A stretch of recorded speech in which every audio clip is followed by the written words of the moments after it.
If you're interested in what your world looks like, what your neighborhood looks like, what's being built, sustainability, or anything in the built environment, this is for you. My name is Clayton Vance. I'm a licensed architect. I've designed hundreds of homes. And an interesting thing is when people come to me and ask me to design a home for them, the most typical word they will use to describe the home they want is quote unquote timeless. Give me a timeless home. But what on earth does that mean? And why do we even care? So I'm sure you've had the experience where you've driven through an old neighborhood, old historic neighborhood, beautiful tree canopy, tree-lined street, house is set back. It just draws you in and it just says, I want to live here. Because it just has that sense of place and character. And then you've driven through other neighborhoods that just, oh, this was built in the 50s, this was built in the 60s, this was built in the 70s or the 90s. Well, guess what? Those are the types of neighborhoods I and probably you grew up in, because most of us in the United States have grown up in homes that have been built after 1940. They've been split-level homes, ranch-style homes, or whatever. But what they haven't been is the timeless homes that we used to have prior to 1920, 1930. Why does this matter? If you care about what your neighborhood looks like, what's constructed today, the reality of sustainability, or if you feel like you don't have any power or control over what is happening around you and you don't have the words or vocabulary to describe what you inherently know inside, that's what this course is for. It's going to give to you the vocabulary and understanding you need to actually have authoritative conversations about the subject of what makes places nice, rather than just saying, oh, I think that's pretty. You'll be able to say, I think that's pretty because. And that's important, because in a world where we've accepted the adage that beauty is in the eye of the beholder, we actually need a little bit of understanding so that we can defend our position in terms of, hey, you know what? Maybe we should actually design things more like X rather than Y. As we begin the conversation about what is timeless and how to describe, in all reality, our personal, very visceral reactions to our built environment, the architecture, our homes, and everything around it, we realize that architecture really does influence how we act, how we behave, how we respond, how we feel. And I can create and design rooms, homes, and everything to drive you a certain way in terms of your feelings and how you actually behave. And we don't really understand the subconscious or those influences on our person as we go throughout our daily life. That's what this is all about, is as we begin to understand how to describe our feelings, it's almost like how I felt when I went to graduate school to study traditional and classical architecture. I felt like I was going from being a toddler or 2-year-old who couldn't use my words and I just cried for everything that I wanted and said, I like this and I want this because it's just pretty. That's what I want. Now I can actually describe it. Here's what I want because of this. In the end, all of us participate in the built environment. All of us contribute to what this world looks like. You, me, every single one of us. Because of that, anyone and everyone can make a difference. If you don't think the world looks the way it should, so the reality is whether you want to be a passive observer or an active observer, if you're just interested in just learning about the built environment in which you live, come with us on this journey. We're going to give you the tools necessary so you can actually help make the world a more beautiful place. Because what we want to do, the challenge that I have for everyone out there, is let's become active observers and understand the principles that actually make this world more beautiful. Now let's dive in. So as we get started into this, I'm going to start with a real quick story. My journey to where I'm at today started in standard 1970s suburban America.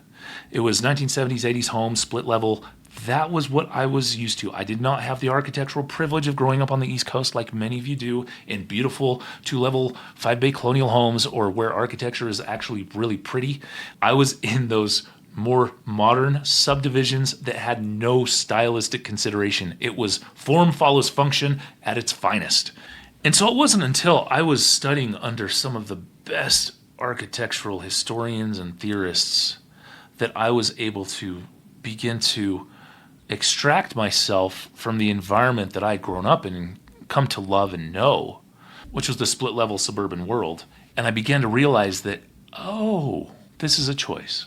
When you're talking about architectures, you'll begin to divide everything up into styles. What I was curious about as I began my exploration of what made architecture beautiful was, what do all of these things, these styles have in common? Not what makes them different, what do they all have in common? If I were to boil it down to 4 things, it's essentially simple massing.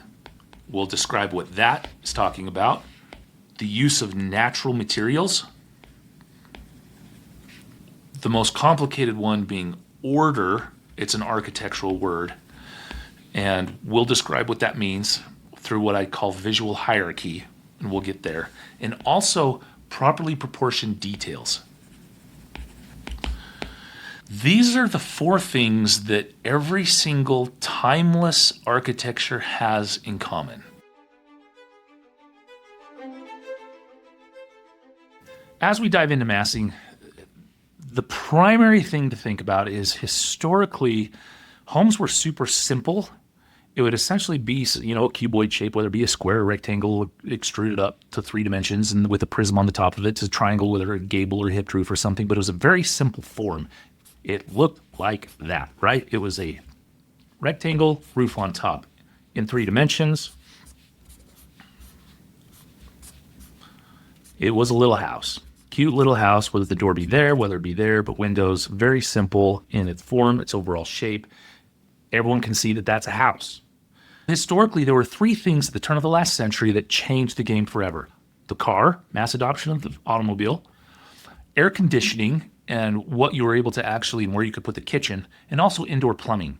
Those 3 things completely changed how we relate to our homes. We also adopted the adage that form follows function. So we no longer were thinking primarily about the exterior or external aesthetics of the home. We're just thinking of the purely functional things, proximal relationships between rooms so that they could be conveniently located. And it was a matter of convenience that we began to, in all reality, worship rather than putting the prime importance on what the house actually looked like. So let's start with the garage. Back in these old school homes, right? You'd come up and you might have a farm related to the house. If it was an urban environment, you would have some sort of gate that went back to what do we call those? Carriage house. And what was in the carriage house? A place for the carriages. It was essentially the same thing that we have today, a garage. We just call it a garage, not necessarily a carriage house. But it would be somewhere in the back because that's where the horses would be, that's where the carriages would be, and we didn't want the carriages and the horses up against the house. We didn't want to sleep with the pigs. That's where all the young men were, right? It's like, go sleep out in the barn. The carriage house was always located and relegated to the back to keep the undesirables, both smells and everything else, away from the house. However, 1907, Frank Lloyd Wright thought it would be a brilliant idea if we actually take that carriage house and put it right next to the house. Down in Hyde Park in Chicago, you have a 3-car garage. I think it is one of the very first attached 3-car garages to a residence in modern history. And that provided an immense amount of convenience, but it also did something transformational to residential architecture. We now have a 3-car garage attached to a house. And one of the things that we're always offended by is those streets that we drive down and all we see is garage, garage, garage, garage, and there's no house really associated with the garage. It's like, where are all the houses? Oh yeah, there's the little front door that's actually detached from what we call a snout-nose house that was essentially just a giant garage with a house attached behind it. And so we've lost the charm, the character, because we've put the mechanized vehicle in a more important visual relationship than the person in the house. So the car changed the game. The other thing that changed the game was the kitchen, the air conditioning.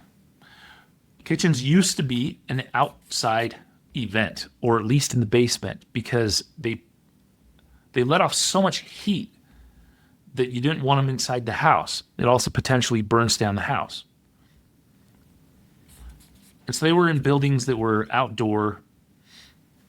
And then once we were able to put air conditioning units, all of a sudden we could put the kitchen inside. And now we've put them centrally located, and that is where the majority of all of our interactions and memories and everything are developed, is in the kitchen. It's become the heart and the hub of the home, which I absolutely love. And I think that's a wonderful transition that's happened. But it only could have happened because of the advent of the air conditioning and also indoor plumbing. Indoor plumbing changes so we could get that outhouse that was out in the back also inside the house. That we've done amazing things with bathrooms, which is really cool. But it is those 3 things that change the way we fully think about houses. Understanding the AC, the plumbing, and the kitchen the locations, what we've done with it helps you transition into why we design houses the way we do now. Because we no longer look at the house as a cohesive thing where it's plan, section, elevation, all designed cohesively into a beautiful internal, external cohesive unit. We now look at it as form follows function, inside out design rather than outside in design. And so if you've ever designed a home before, I bet you probably started with the floor plan rather than the outside character. So typically this is how it goes. We draw a little bubble diagram. Here's this room, our mud room, our entry, let's put an office here, and let's put like a master bedroom over here, or a living room back here, and some transition space and closets, and we end up with this bubble diagram. And then we start, doing the outline of the home, and that begins to turn into a plan that looks something like this in all of its angles. And when we have this in all of its angles, tell me, how am I supposed to roof that? Because if I have something that looks like this, there's the roof, or there's the roof. It's pretty easy. Or if I put an appendage on, there's the roof. And each of these things can be easily described in plan, section, elevation, because I did it in a very simple manner from a volumetric approach or stylistic approach in terms of what I'm trying to achieve with the house. Super simple, right? Now with this one, floor plan out design, we end up with, how on earth am I supposed to put a roof on that thing? So we end up having some big giant gable there, big entry, smaller gable, smaller this, and then we don't know how to resolve these things, so we just keep going up till we come back down. And then, oh, we need visual interest on that front entry, so let's put a big giant arch there. That makes it cool, right? And, oh, well, this is too big of a mass over here with the garage. Maybe we need to put like a little bay or a gable with some windows in there. And then we just start putting every single window we could possibly imagine with vertical, horizontal, then put dormers up here with triangles, and put dormers with semicircles. And then we end up with the standard house that you see in every single other every subdivision, new subdivision that you see in today's world, right? That. Why does it look like that? Because the approach from the design was like that. It was an inside-out approach rather than, hey, let's stylistically look at what we want to achieve, and then let's start putting the rooms in here in a way that makes sense relative to the exterior volumes. That was the major shift. And so when I'm talking about massing, that's what I'm talking about. Simple massing, even with the exception of like the Victorian era where you have all the turrets and a bunch of stuff. It looks like a wedding cake. Even if you were to extract those volumes up into their like geometrical resolution with a roof, it still is honestly pretty simple. Why? Because they thought about these old school volumes in the idea of the room. The idea of the room was you would have these fully enclosed rooms that had openings or doorways into other rooms. And we hate that in today's world because it closes it off too much. But that's how every single home was. There's a physical reason why it was, because you're dealing with natural materials. They could only span so far. There was a cultural reason, just because that's how they did it. And that's how they had order and put order into their homes. But all of these things were separated. Now we have floor plans where it's an open plan, where everything is just grand space that flows into this, that, and the other. And within roomed plans, or when you think about plans and the idea of the room, even if you put a turret on it, what you have is you have a resolution on the floor, you have a resolution in the ceiling, you have a resolution in the roof. So it all actually makes cohesive sense. Whereas when you do a plan like this, it's just free-flowing space, and you might have a room that has this shape, and you're like, hey, where do we actually finish the moldings in this room? Oh, you can't, because there is no actual place to finish it. That is a huge difference. And so this massing here, it doesn't work. I can't do anything with it. This simplicity of the idea of the room, what we do in today's world is just dematerialize the room, make it more open for how we live, but you still start with that idea. And that is how you achieve simple massing. So on to our second principle, materials. Why are materials important, and what's important about them? In all reality, it's probably the most important of all four principles. And it's more important because if we put it on a scale of natural materials on one side and engineered materials on the other side, the closer we are to nature, the better it'll be than the further away from nature we are. But why are materials more important than, say, order through visual hierarchy or details or massing? If everyone's probably seen pictures of like an old Irish cottage up in the Highlands, maybe that's Scotland, the Scottish Highlands, an old Scottish or Irish cottage that's like lime washed in a white plaster on the outside. And this old historic cottage might have, a big stone chimney on the side of it that has been around there for 200-300 years. That just goes down. It's just on the side of the house, and then it has this door with this timber lintel above it that is super deep because the house is made of stone. And then it has a small little window or something right there, and then a larger window over here with a lintel above it. And I might have a stone lintel. And that's just what this little stone cottage looks like, right? And we look at that, and there's no order to it. There's no real design to it. It is a form follows function type of thing. And so it kind of puts that form follows function in the proper hierarchy of where it should be in terms of priorities of what are the fundamental aspects we should be asking.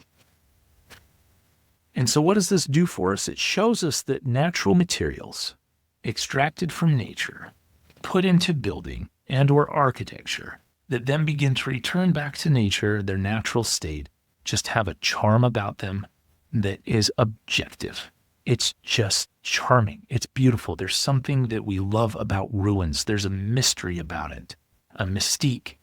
And that type of thing is what makes natural materials and the use of natural materials in the entire building construction better, objectively better for our health, for everything. Don't start sending me tons of emails about why it's worse, because I know that there's exceptions to the rules, and we'll have other conversations at other times when it comes to materials and what makes something good, what makes something bad, and the trade-offs that you get in terms of mold, dampness, waterproofing, livability, sustainability, et cetera, et cetera. But when it comes to just general principles, the closer we are to nature, the better it will be. We're discovering that in our food. We're discovering that in our just overall environments, the plastics and the foams and off-gassing and all the stuff. I think all of us are beginning to realize that it is just better. The closer we are to nature, the better. Now, why is building with natural materials, why does it end up with just a better looking product in the end? Let's take, for instance, stone. If I'm building with stone, how far could I span an opening with any given piece of a single piece of stone? Not very far. 3, 4, 5, 6 feet. If you're in some major places and use huge stones, it can span a lot further. But typically, the way we will span openings, wide openings with stone, is in the idea of the what? Arch, right? Because we can distribute the load all the way down to these other points that hold the arch up, and this thing rotates around, and that's how we do openings in stone, arches. And those arches come in a variety of shapes and sizes. But the principle behind it all is that physics, nature, and nature's laws are the thing that actually hold the thing together. When you have stone on a building that is only a facade, meaning it is not load-bearing, meaning it doesn't have to hold itself up, you don't actually have to do an arch, and so you can just do stone however you want to and put it in any form you want. And so when you have something that needs to look like an arch, even if it's flat, call this an opening. What does an arch have? It has a center point. There's my center point of my arch. And so if I arch this like this around that center point, what I'm going to do is I'm going to take all of these points all the way down here, and I have an arch, even though it may be flat. And we call that a flat arch, in that thing that holds the whole thing together in the middle, the keystone. And if we do this correctly, it will look authentic and it will hold itself up. And it has forever, because that's just nature. If we try to do it differently than this, and we make these parallel with each other, it's no longer an arch because it doesn't have a center point, and it can no longer hold itself up together, and it no longer looks authentic. Why? Because it's not participating in the physics of the thing. And when it no longer participates in the physics of the thing, it loses its authenticity, it feels a little bit more fake, and it feels a little bit more cartoony. And that's just the nature of the beast. And so if we actually put and install materials according to the physical properties as if they were acting fully naturally, even if they aren't, it will just feel and look better. Take, for instance, wood. If I cut a piece of wood from a log, the max span that that particular 2x whatever can actually span is honestly not very long. And that's why a lot of the old homes that you go into are the room size, the room size isn't really any more than 20 feet.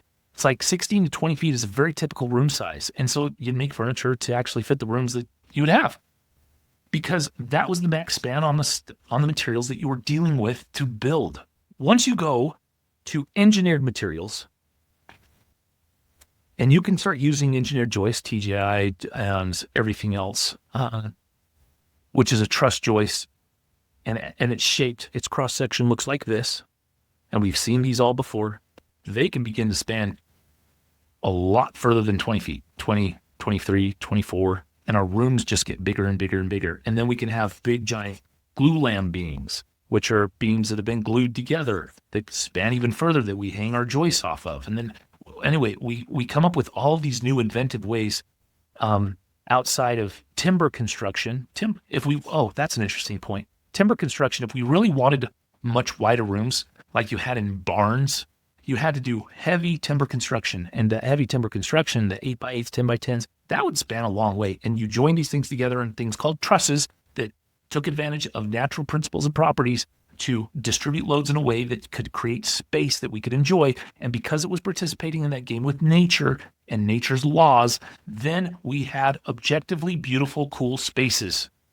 Just, it's a matter of fact. And once we engineered things, we no longer had to participate in the natural game. We still had to participate in physics generally, but not in the same way that natural materials had to participate. So the idea with materials, as we go to more engineered materials, everything just feels a little bit more slightly off, because it's not participating in the same natural game that the natural materials do. It's just playing a different game. And it feels just a little bit more fake, because it is fake. It's something that we have taken, made unnatural, and transitioned it for our own purposes and benefit. So when it comes to using materials, if our tangible experience with architecture is closer to nature, and it feels like it's closer to nature, it will just be better. And that's why materials, in my opinion, is the most important thing on this entire list. I had a professor one time, I'll close this materials section out with this little story. He said that there's something out there called the SMART code. The SMART code is this idea that in urban design and city building, if you actually design it with this thing called the transect, and you have these heights, and it goes down from urban to rural and properly spaced things, it'll be really cool. And this is the SMART code rather than a stupid code which separates everything by uses. He called this the dumb code. He's like, if you just build non-reinforced load-bearing masonry buildings, everything will be attractive no matter what, period. Because it is participating in everything that we just talked about. And that's the reality. However, that is the most expensive way to build these days, because engineered materials are really cheap, because they're typically byproducts of other natural materials or lesser natural materials that we can use. We have used up a huge store of nature to build the world we live in right now, But there's still so much more nature that we could still extract from stone and brick and clay and mud.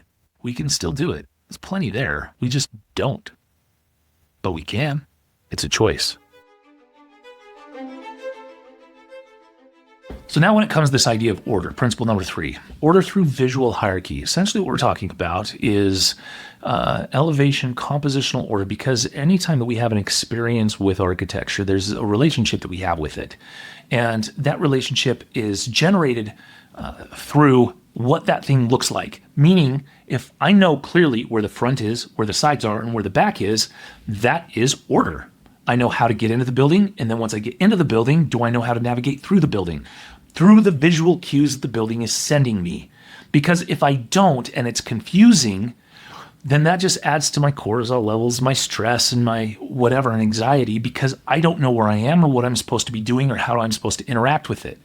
And so a proper ordering of the architecture just helps us as human beings properly associate and navigate a world. It's essentially building a relationship of trust with the built environment. So when it comes to order, we can compare and contrast that between those 2 earlier facades that I talked about earlier. If we have that basic rectangle building that has a prism on the top, some windows, and a little chimney over here, and maybe a little appendage over here, right? So now I know where the front door is, right? It's pretty easy. I know that's where I'm going to get in. And once I get in there, it should be navigable, especially if I'm being invited into the space. Public space is going to be different. Now, that home plan that I did where it's just absolute chaos, like that, and those facades can look any which way. It's like it could be gable upon gable upon gable upon more gable upon whatever else. It's just nutso because we designed from the inside out. And on this one, we got horizontal siding going up, vertical siding, we've got stone, we've got big windows, we have small little windows, we have big giant tall front door. What ends up happening is we've put so much stuff onto our design that we don't know where to look. So rather than having any sort of order to this facade right here, it's just visual chaos. And I'm hesitant to even call this chaos because chaos in nature is the unpredictable condition of complex systems. Whereas here, this is just straight up disorder. Order, disorder. And it has to do with we've just done so much to it, we don't know where to look.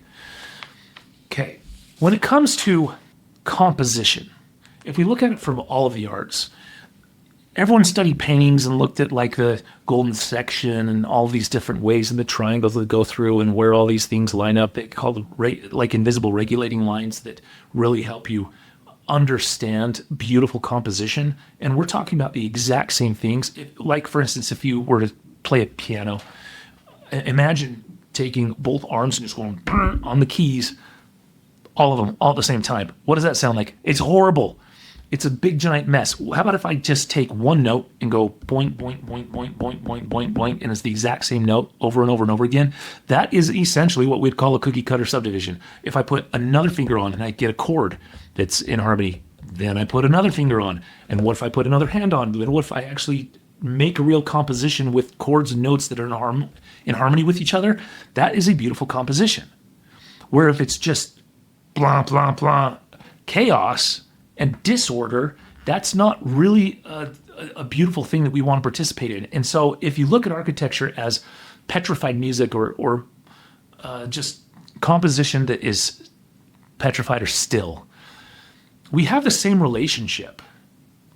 It's not that different than the stuff we like in music. And the reality is the variety we like in both our music and our architecture is as different as one person from the next. So, how do we look at proper compositional order in architecture? I'm going to just put it really simply. A balanced composition. In a balanced composition, you can do that with a perfectly symmetrical composition or an asymmetrical composition.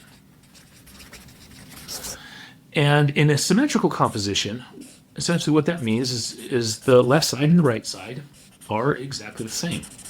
And so whatever's happening over here happens over here. Whatever happens there happens over here. And these are just sketches, and so that is not perfectly symmetrical, but that makes a lot of sense. It's a very simple way to do order. An asymmetrical composition that still has balance, if we look at this, you will have an element on this side of some degree of visual weight and another element on this side of a similar degree of visual weight, with whatever in the middle balancing those two and almost being a fulcrum point. And so if we take this into architecture, you could do it by form or mass, and this is just a larger thing over here that has a appendage, and then on this side I could do a smaller, skinnier, taller mass that has like a tower on it or something, and this is a balanced composition. Why? Because the visual weight of the left side has the same visual weight as the right side. And the same goes for all of the houses that we design and everything else. The biggest issue when it comes to balanced compositions with new residences is the whole garage. The garage will always and forever be the problem, because in order to get our big trucks inside garages, they have to be a specific depth. And that depth, when it comes to any sort of gable or anything else, depending on how tall that gable is or how steep it is, it's going to turn that front prominent section of the house into a much larger visual field than the majority of the rest of the house, unless you have an enormous house. And that's one of the reasons why garages become so problematic. Now, in terms of like creating these visual cues for us to understand, so within building design, homes, residential stuff, we put roofs on things. Oftentimes you have really nice, beautiful traditional homes that have flat roofs. Most of the time there's gables and or hips on them. And what a gable will do, that's the pointy triangle roof, that will create a default center line. And that gable creates a very specific center line, a point of visual hierarchy, a default symmetrical thing on either side, unless I bring this down and now it's asymmetrical, like a salt box style house. Question for you. How would I know from these three openings, if these were doors, which would be the front door? Now let's put these on the house. If I had a door here, and a door here, which one's the front door? We would assume it's the one in the middle, because that's where the greatest visual emphasis is placed by default of the gable. But if it's this one over here on the right, how would we indicate that it is the most important door to the visitor? We would do that through a multiplicity of ways in order to achieve visual hierarchy. You could do it through shape, you could do it through form, color, material, pattern, detail, and ornament. Just a ton of different ways you can embed something with more visual hierarchy so that you know that there's something going on here. Meaning that a door to an outhouse and a door to a church are both doors. They both function the exact same way. They're separating this space from that space, but one is going to be a little bit ornamented than the other one because of what's beyond it. One is the actual throne of God, and the other one is the heavenly throne of you know what. So for instance, in this particular example, if this was my door and it was over here, I could begin adding an extra level of door surround to this and its own little pediment or something over here. And now, which one of these three doors is the front door? provide the shape and everything else stays the same. That one, all of a sudden, by default, because of the stuff that I put on it through shape, form, and detail, I could have even changed the color of the material. That becomes the default. That one I've just embedded with the most visual hierarchy to communicate to the participant where to go. So here's another question for you. How about house, house, house? Which one is the governor's mansion?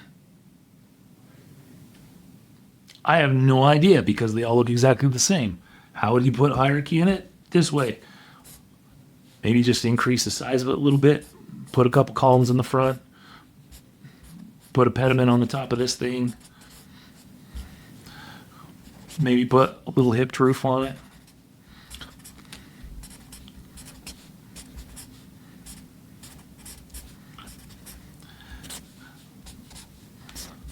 Right? Which one's the governor's mansion? Same question. Pretty easy to see now. Right? This is what we're talking about when it comes to visual hierarchy. It is the tool we use to embed order into our compositions within architecture so that those who are participating in the architecture can clearly and easily understand where to go and how to use the architecture. Let's look at a few more examples really quick in terms of how to understand this just a little bit more. Let's do shape, for instance.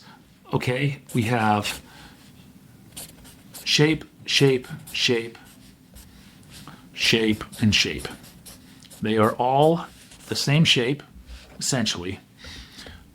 How do you know which one's the most important? How about if I do this? Now which one's the most important? Because I changed it up. Okay, now what if I do this? Now which one's the most important? Whoa, I just actually made a bilaterally symmetrical facade.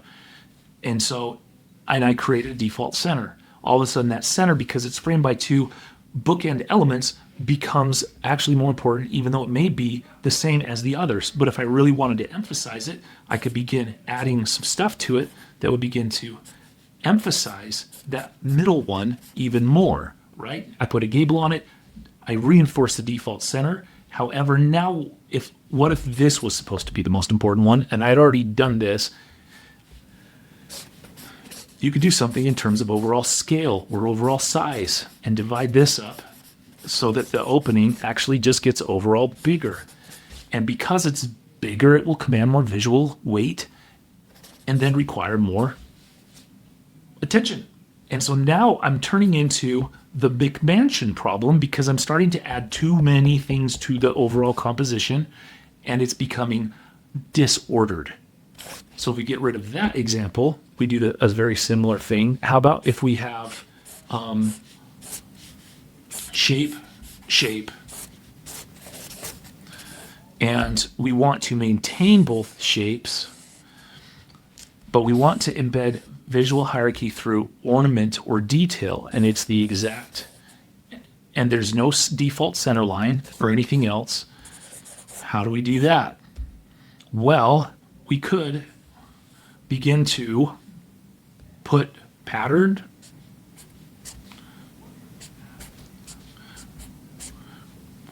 we could put ornamental sculpture. We could put details on this thing that the other shape does not have. And voila, which one now has the more visual hierarchy? That one, only because we just added more stuff to it, but still left this one. Even if this was inside and we put a little door surround on this, where do I know the more important room is? It's this one. Where do I know, okay, if I'm going to just kind of outside versus, okay, I'm going into the dining room or something like that. Or just a room that would, within the context of how you want people to understand how the house is supposed to go, it would be in the more ornamented thing. If I wanted this to be completely bilaterally symmetrical and wanted to put this over here too, now what's my problem? It's they have equal weight visually. It might be a little bit more confusing, but if you have to have bilateral symmetry because you're OCD like that, which is totally fine, and there's tons of us like that, then you just live with it. But if you are trying to create intentionally the clarity of how someone is supposed to read something, you do it through visual hierarchy. I think one of the best ways to do it is when you're dealing with patterns and repetitions and stuff is even just relationships. It's like you have these equally spaced things, and then you have another one that's right there that is just off. It's like, okay, now which is the most important? Yeah, that one, right? And then if I start coming up here and I start putting gables on it, and then I put some parapet walls or something, and then dormers on top of this,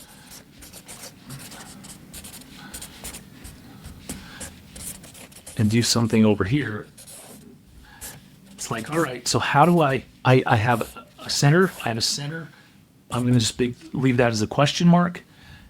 How do I begin to embed the information into this so that I direct people to the proper place to go? If I put a porch out here,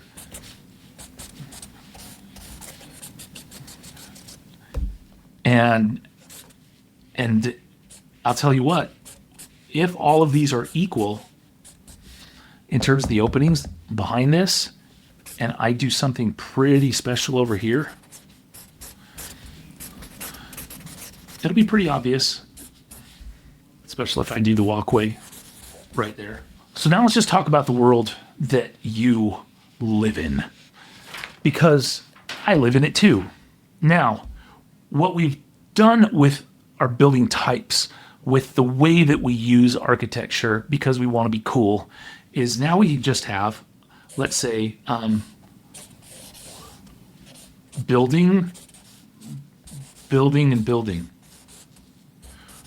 Okay, so which was the church, the store, and the civic building?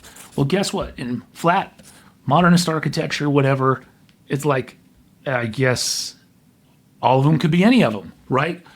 Because we've done all sorts of weird things to it.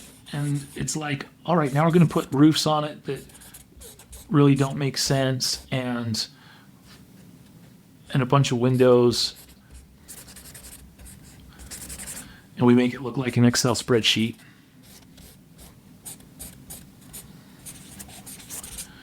And we don't know what's what anymore. If I were to draw these very simple symbols, they're almost like just childlike diagrams.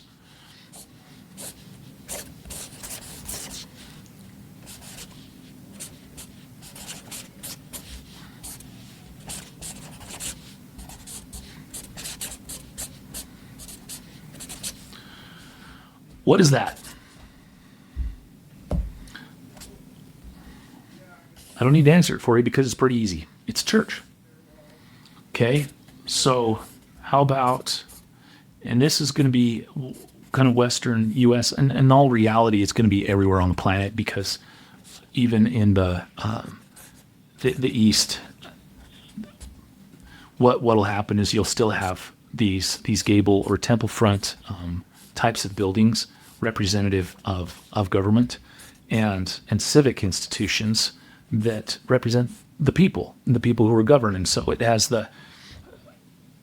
this level of formality to it that helps you understand, okay, civic building, that could also be a church, especially if you do that to it. Now,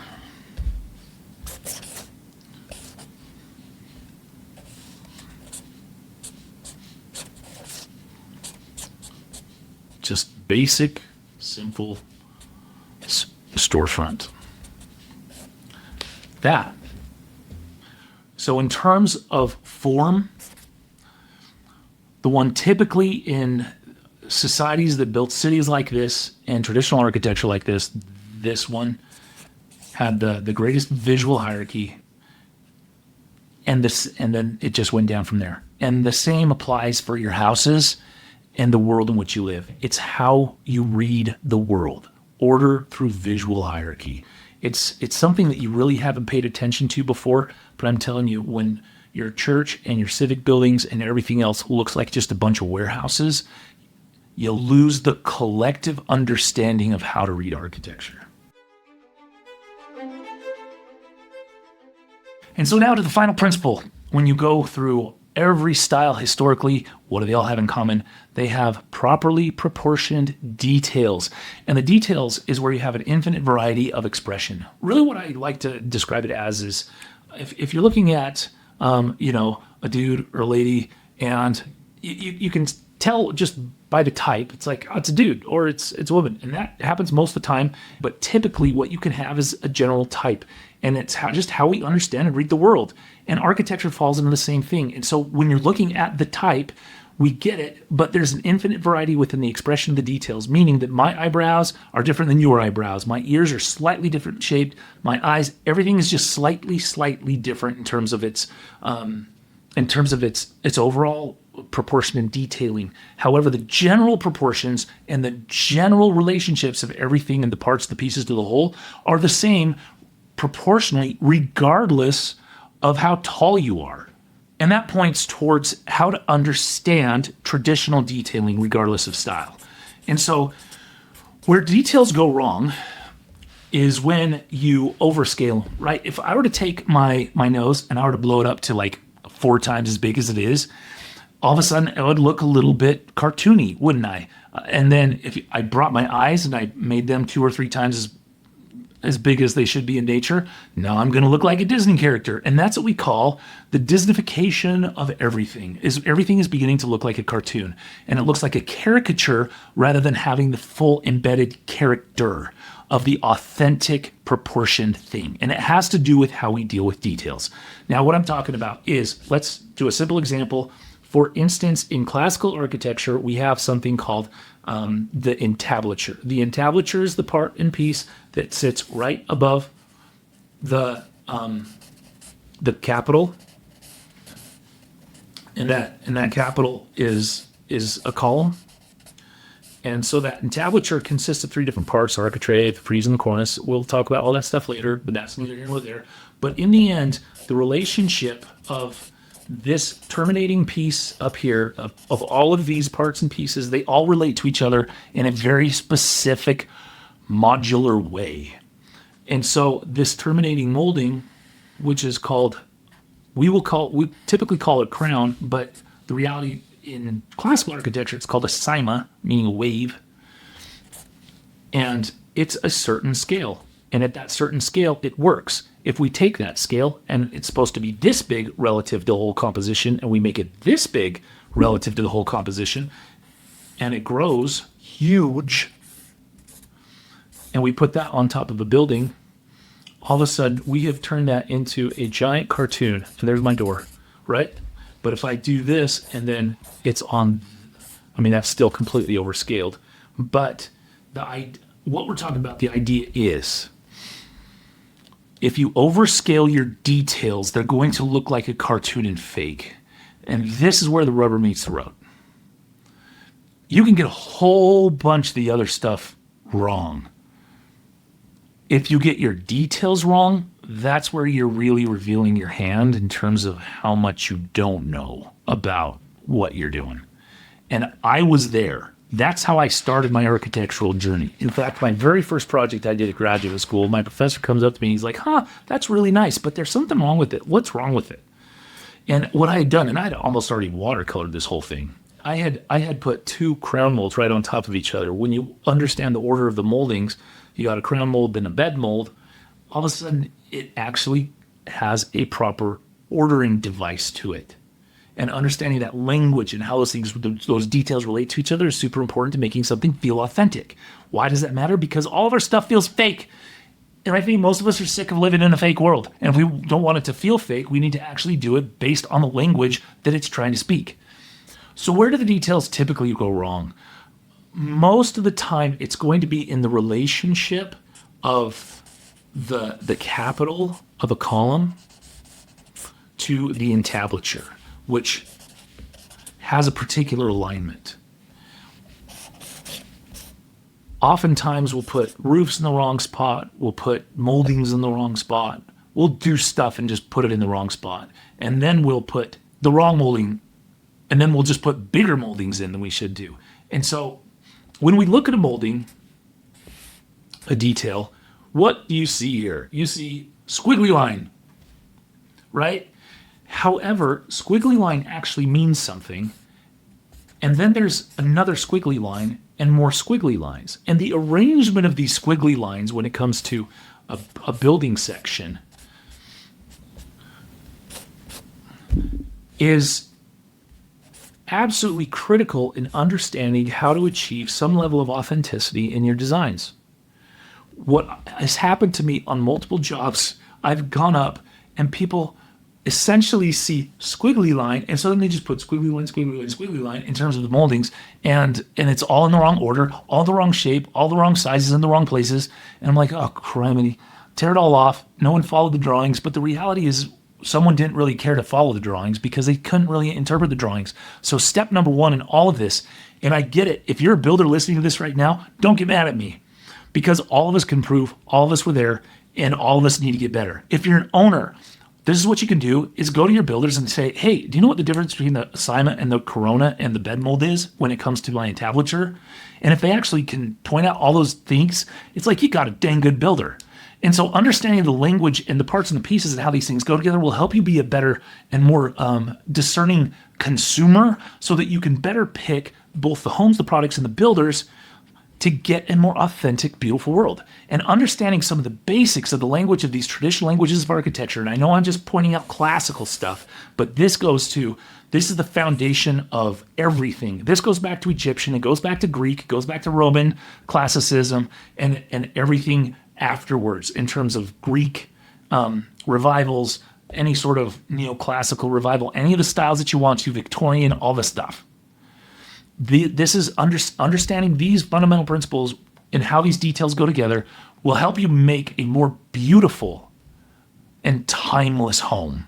And so as we conclude these 4 general principles, I want to tie it back into how to evaluate your own designs and what you're observing out there to understand how something is actually truly timeless or less timeless, because it's a scale. It isn't timeless, not timeless. It's more timeless and less timeless. I've generated the only way I can think about like understanding this, a 3-axis graph where on this vertical axis, I have order. So down here at the bottom would be disorder, and up here at the top would be perfect order. And what I mean by perfect order is we're going to have a perfectly bilateral, symmetrical facade that's perfectly balanced, and it is like completely readable. It's French architecture at its height, Georgian architecture at its height, and easy to read. That is at the top of order. Where does everything else fall in between here? In terms of disorder, it's the standard McMansion where you've got gable upon gable upon gable upon hip upon whatever, and just material after material, and you have no idea what you're looking at. Modernism and modernist architecture actually fits within here too. And we'll have further discussions about how those play into it, because I've done my fair share of modern architecture. And I really like good modern architecture. And I design what I think is good modern architecture. And all of the same principles that we've discussed actually apply to that as well. But for our purposes here, it is easiest to understand the overall scaling of what this is just based on a traditional language of architecture when we're trying to achieve that. On this axis right here, I have materials. Down here at the very end at this point is going to be engineered. Sorry, you can't read any of this. And over here is going to be natural. So if I'm using super engineered materials, foam, and all the things related to foam and glue and everything else, and if I'm using all stone, all wood, all everything over here, then I'm moving this way on my axis, And so if I have pure order and I have all natural materials, I'm going to fit up right at the top, meaning that is, most Georgian architecture that was made prior to 1920. It was made all brick or all stone buildings with very logical order. And that right there is the primary reason why we go to Bath, England, and we go to France and Paris and just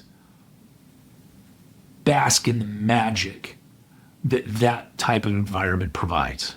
It's unbelievable. And then on this axis, I have put details. I have left massing out of this because massing, I think, is synonymous enough with order that it didn't need to be a part and make this any more complicated. And so I'm going to just put over here the properly proportioned details. And then you just go down the line where it's the absence of details. And so you can go up this chart as your materials increase in are better natured. And then you can go up in detail and